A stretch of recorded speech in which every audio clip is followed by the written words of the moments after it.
I don't know when it started. All I know is this. Every night, without exception, between 3:17 a.m. and 3:31 a.m., my memory simply shuts off. Not like falling asleep, not like drifting, just nothing. A cut, a black slice through the timeline of my night. At first, I didn't even notice it. Nobody keeps track of minutes past 3 a.m. But one morning, something felt wrong.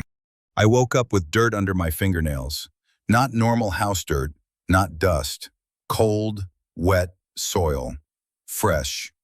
My feet were the same, mud on my heels, small broken twigs stuck to my socks. I live alone. I don't sleepwalk. I don't leave the house at night. At least, I didn't think I did. I checked the time I'd fallen asleep, 2:49 a.m. The next time I was aware of anything, 3:31 a.m. I told myself it was stress. Maybe I'd gotten up for water. Maybe I'd paced around without remembering. But the mud bothered me. It wasn't from my yard. The second night was worse. I woke up, went to the kitchen, and slipped on something wet. When I turned the light on, the floor was covered in muddy footprints. Bare footprints. Large, not mine. They led from the back door to the hallway to my bedroom and stopped right beside my bed. My entire body went cold. Somebody had been in my house at 3 a.m. and I did not wake up. I ran to the security panel, checked the logs, back door, no entry detected. Windows, no alarms. Motion sensors, inactive 3:17 to 3:31. Inactive, not no motion, not normal. Inactive as in something had shut them off, something that knew how. By the third night, paranoia had me wound tight. I dragged my couch in front of the back door. I placed pans on the floor as noise traps. I locked every window, set motion sensors to maximum sensitivity, and I sat in bed, phone in hand, camera recording, determined to stay awake. 2:58 a.m. I was still awake. 03:06 a.m. Still alert. 03:14 a.m. My eyes burned, but I forced them open. 03:16 a.m. My phone buzzed once, a small vibration like a notification. I looked down, and the screen froze. A single line of text appeared, but not an app, not a message, just black background and white letters. 03:17. And then, cut. The next thing I remember was looking at the clock. 3:31 a.m. My phone was on the floor. My camera was turned off. The couch had been moved aside. The pans were neatly stacked in the sink. And in my hallway, written in mud on the wall, were words I will never forget. You weren't supposed to watch. By day 4, I was shaking constantly. I followed the muddy prints outside, expecting them to vanish at the porch. They didn't. They continued down the yard, across the gravel road, into the tree line, into the woods. I should have called someone, police, a friend, anyone, but something inside me whispered, "This has happened before. You just don't remember." I stepped into the forest. The air was colder than it should have been. 20 meters in, I found something I still cannot explain. A circle, 10 meters wide, the ground inside completely barren. No trees, no grass, no roots, just dry soil, and dozens of long, parallel grooves, drag marks, leading toward the center, as if something had been pulled or burrowed its way out. At the exact center was a single item, my house key, covered in mud. I dropped it, backed away slowly, and then I noticed something worse. My footsteps were not the only ones around me. There were barefoot prints in the soil, large, deep, circling me, waiting, watching. That evening, as the sun dipped, someone knocked on my door. An elderly woman stood on my porch, white hair, eyes milky but sharp. I'd never seen her before. She said, "You shouldn't be alone at night, child, not with what follows you." My chest tightened. "Do you know what's happening to me?" She looked past my shoulder, into the dark hallway behind me and whispered, It chose you, and it wants those hours back. I swallowed. What? What comes at 3:17? She shook her head slowly. Not what. Who?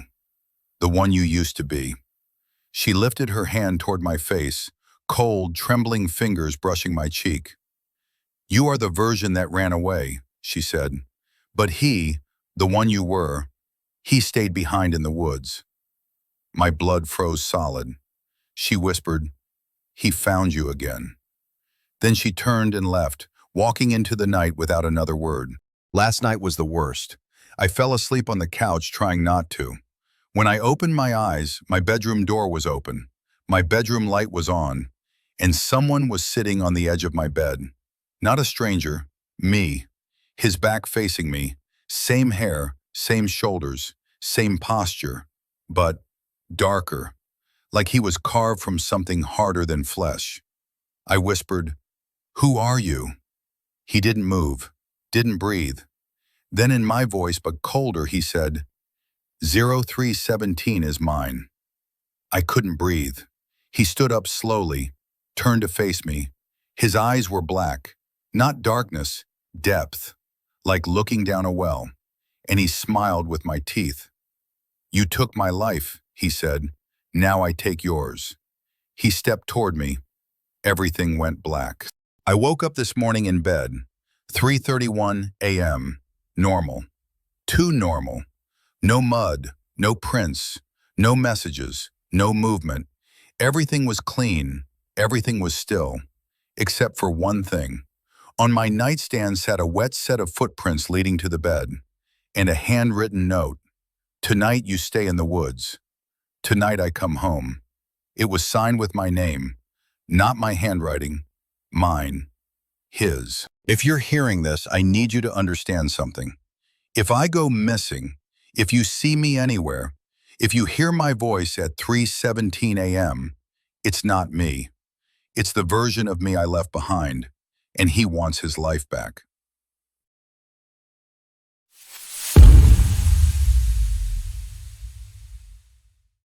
I've always hated living alone. The silence feels too heavy, like the air is waiting for something to happen. So when I installed security cameras around the house, I thought I'd finally feel safe. I was wrong. I had no idea the cameras weren't watching for intruders. They were watching me. It started with a simple alert. Movement detected, 2:41 a.m. At that moment, I was at work, a night shift job at a small hospital. The house was supposed to be empty. I opened the camera app, expecting a glitch. What I saw made my stomach cave in. A figure, me, walking down the hallway.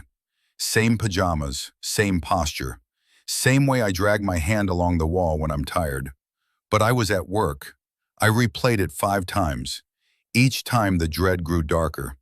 I wasn't sleepwalking. I wasn't home.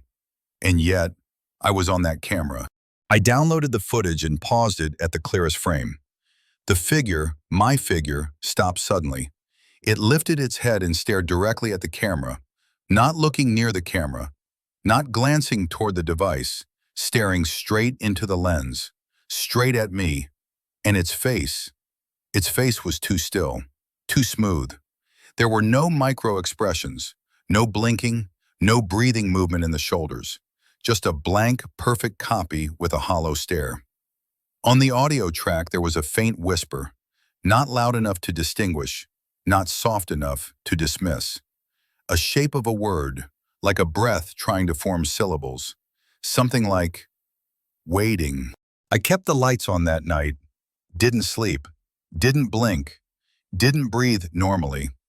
At 2:41 a.m., the cameras buzzed again. Movement detected. My hands shook so hard I almost dropped the phone. I opened the live feed. The hallway was dark. Then, a figure leaned slowly into the doorway. My face.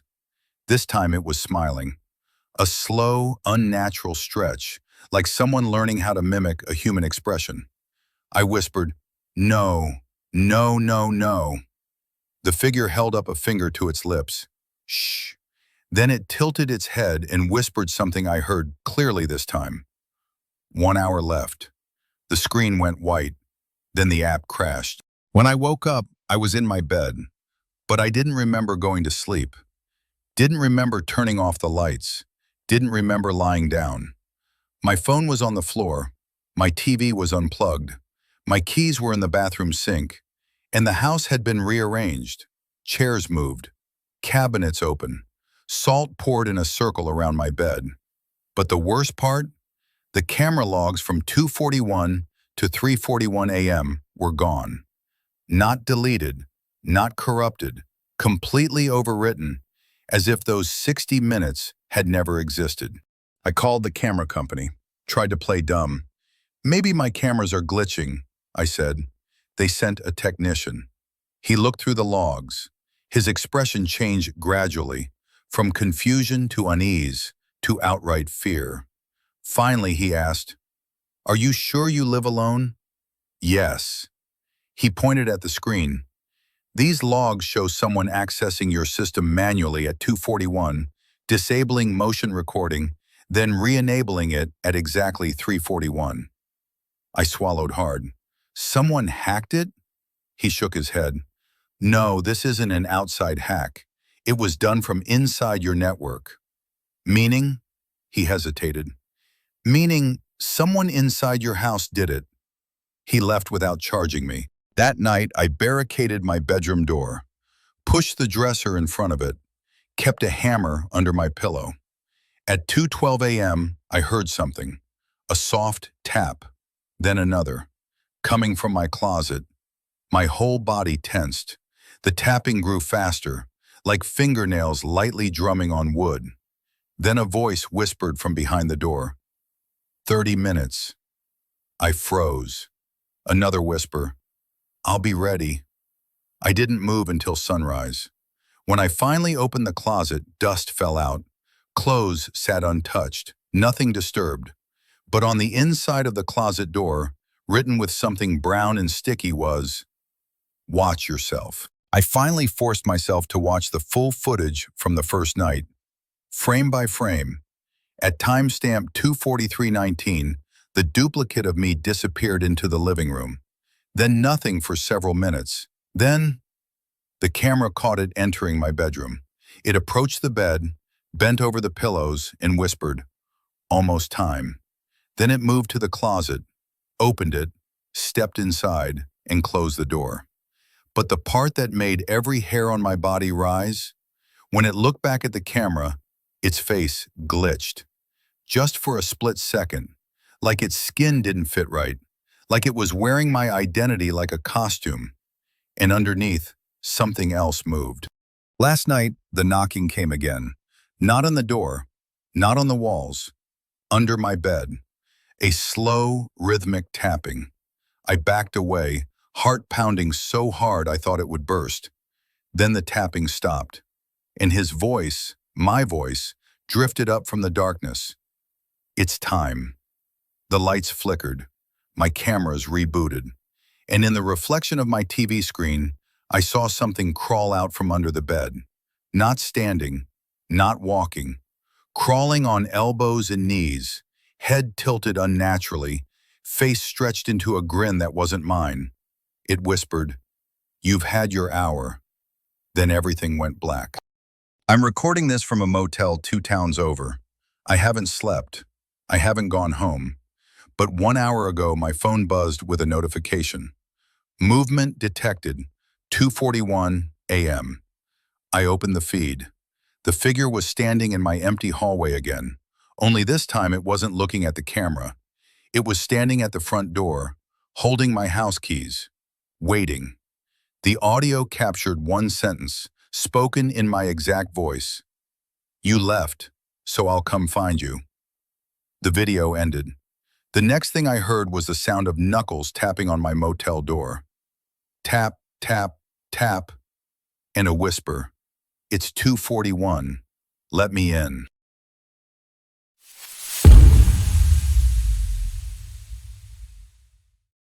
I never believed time could disappear.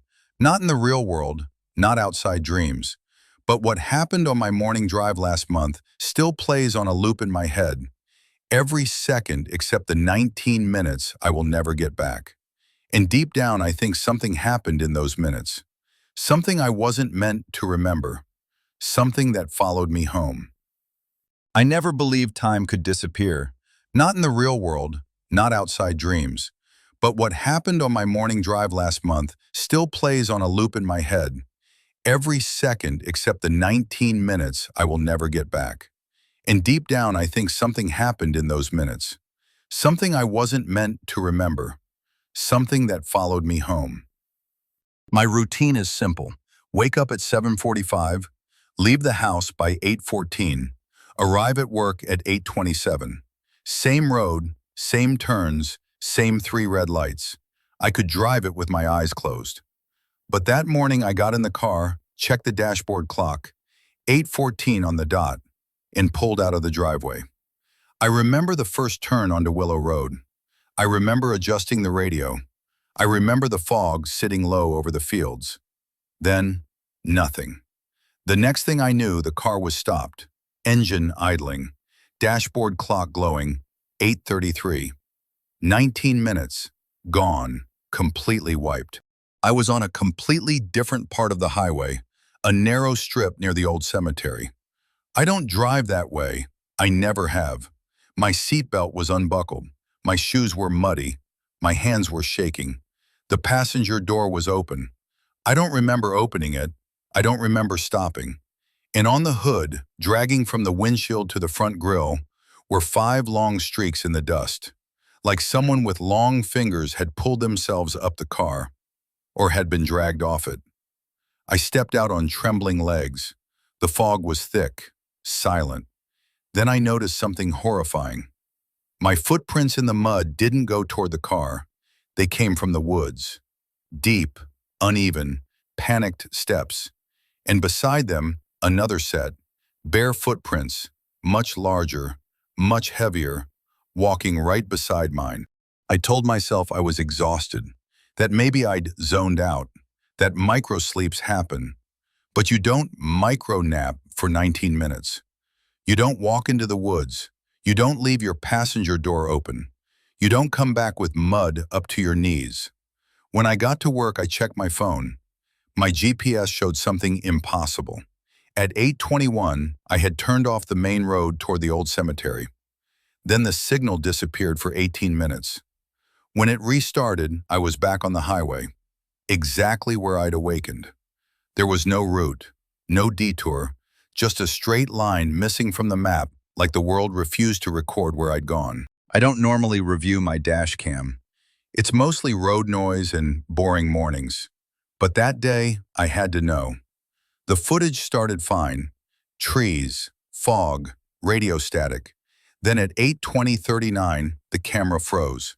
For 3 seconds, the screen held a still frame of the fog. Then it flickered, just once. And suddenly the view wasn't the road. It was darkness, complete black, except for one pale object at the edge of the frame. A hand, pressed against the inside of the windshield. Fingers spread, skin wet, nails cracked. Then the screen went white, then black again. And the footage resumed at 8:33 as if nothing had happened. But I knew it wasn't my hand. The fingers were too long. That evening, I drove back to the cemetery road. I shouldn't have, but I needed answers. The fog was even thicker this time, rolling over the headstones like smoke. As I stepped out, a cold wave washed over me. Something about that place felt wrong, like the air was waiting for someone specific. Me. I walked along the fence until I noticed prints in the mud. My prints. The same pattern from earlier, same depth, same direction, leading straight into the woods. Right beside them, again, the larger barefoot prints. Except this time they ended at a gravestone, a very old one. So old the name had eroded off. Only the epitaph remained. He walks the path between ours. The moment I read that, a shadow moved behind the tree line. Tall, slow, watching. I got in my car and left without looking back. I barely slept that night. Every time I closed my eyes, I saw that pale hand on my windshield. Around 3 a.m., I heard something outside, a slow, dragging sound along the side of the house. Then, 3 knocks. Not on the door, on my bedroom window. Knock, knock, knock. I froze, then a whisper, 19 minutes. My blood turned to ice. The voice sounded like mine, but deeper, more tired. I forced myself to look. The blinds moved, just slightly, as if someone's breath was pushing against them. Then silence. When I finally opened the blinds at sunrise, the glass was covered in long streaks of mud. Finger streaks. A few days later, an elderly woman stopped me while I was getting my mail. "Are you the boy who walked past at 8:20 the other morning?" she asked. I froze. I hadn't walked anywhere at 8:20. "What did you see?" She stared at me for a long time, eyes glassy. "You," she whispered, "but you looked wrong." "Wrong how?" Her voice cracked. "You weren't walking straight. You were leaning, like something was holding you up from behind. And your mouth," she shuddered, "it was moving, but you weren't speaking." My chest tightened. "What was I doing?" She swallowed hard. "It sounded like you were whispering to something I couldn't see." I went back one last time. I don't know why. Curiosity, fear, a need for answers. I followed the same path, my footprints, the larger prints, right to the gravestone. But this time, the fog parted, and at the edge of the trees stood a figure, tall, barefoot, its skin gray and stretched tight like it didn't fit right, and its face was my face, or what my face would look like after years of decay. It lifted its hand, long fingers, cracked nails, then pointed at me and whispered, "Your 19 minutes were mine." I ran so fast I nearly collapsed. This morning I checked my GPS again. There was a new route in my history, a route labeled 8:20 a.m., home. The map showed a line leading from the cemetery road back to my house, into my driveway, up my walkway, right to my front door. Except, I was in the car the whole time. I never came home. But something did. And now as I record this, I hear footsteps downstairs. Slow, bare, dragging mud across the floor. Then a voice calls up the stairs, in my exact tone. "I brought your 19 minutes back." The doorknob turns. The last thing I hear is, "Let's finish what you started."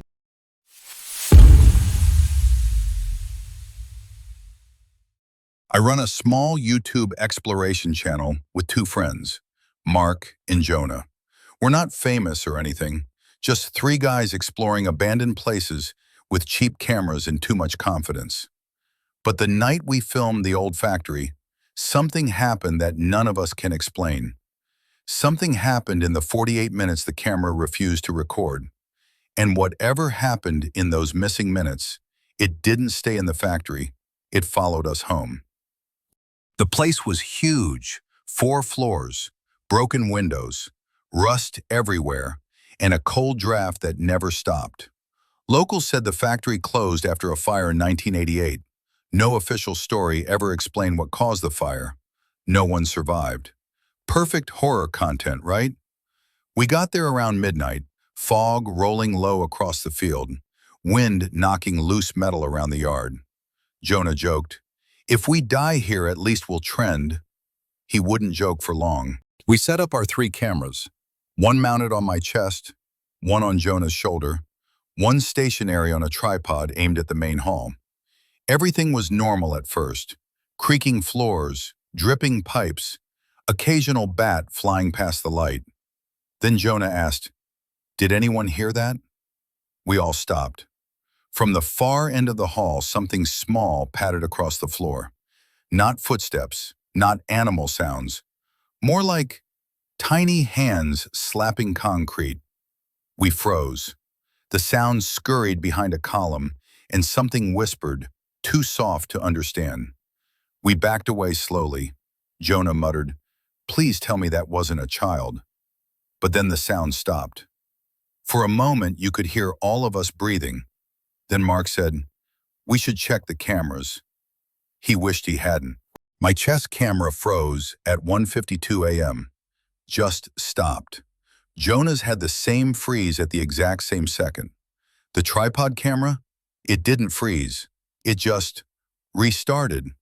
And the timestamp jumped from 1:52 a.m. to 2:40 a.m. 48 minutes. Gone. Battery issue? Mark asked. 3 cameras don't die at once, I said. Jonah swallowed hard. Something happened in those minutes. We all knew it. The question was, what did the cameras see? And why didn't they want us to see it? We kept reviewing the footage, frame by frame. Right before the glitch, at 1:51:59, the tripod camera captured something. A shape, small, human-shaped, standing at the edge of the hallway, motionless. Its proportions were wrong, arms too long, head tilted too far, feet turned inward, and its body flickered, almost like static. "Is that a kid?" Jonah whispered. But no kid stands perfectly still in a collapsing factory at 2 a.m. And no kid glows faintly like they're lit from the inside. The moment the figure stepped forward, just one small step, the footage cut to black. We followed the direction the figure stood in, even though our instincts screamed to leave. At the back of the hallway was a heavy steel door hanging crooked. Mark pulled out a crowbar and forced it open. The smell hit us instantly. Burned wood, wet ash, rotten air, the fire from 1988. The room where the smoke was thickest, the place where the bodies were never recovered. Inside the room were melted metal beams, and in the corner, half buried in rubble, a small shoe. Not adult-sized, not teen-sized, child-sized. Jonah backed away. "I'm not touching that," he said. But Mark, curiosity always stronger than fear, picked it up. Inside the shoe, written in black marker, was a name. David, age 6. We didn't speak for a long time after that. We packed everything and hurried out. But before we reached the exit, we heard it again. Soft tapping from above. Like someone or something was crawling on the beams overhead. Jonah whispered, "Don't look up." I didn't. But Mark did. His flashlight hit something pale, a small face peering down through the gaps in the metal.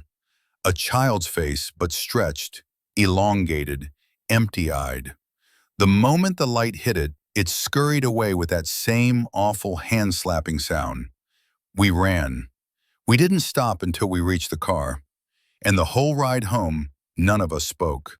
3 days later, we met to edit the video. Mark plugged the files into his laptop. The footage started normally, our intro, the walk-in, the hall scans, then the glitch, then nothing. But when we enhanced the final frame before the blackout, we noticed something new. Behind the child figure stood us, our silhouettes, but wrong, distorted, copies, like our shadows had detached and were standing on their own. Jonah's voice cracked. "Why are we in the frame if we were behind the camera?" We looked at each other. None of us had moved to that position. None of us stood in front of the camera. But the shadows, they weren't moving like shadows. They were facing the figure, leaning forward slightly, as if watching, as if waiting, as if participating. After that day, the nightmares began. Mark dreamed about corridors with no end. Jonah dreamed of small hands grabbing his ankles. I dreamed of a child calling my name, hiding in dark corners of my house. Every dream ended with the same phrase whispered, "You were with me, all 48 minutes." I tried to ignore it until the night I woke up and saw muddy handprints on the inside of my bedroom window. Small handprints, one after another, climbing upwards as if a child had crawled up the glass trying to see inside. 2 weeks later, Jonah didn't show up for filming, didn't answer calls, didn't reply to texts. Mark and I went to his apartment. The lights were off. The place was freezing cold. On the living room floor was his handheld camera, still recording. I picked it up. Footage showed Jonah sleeping on the couch. Silence.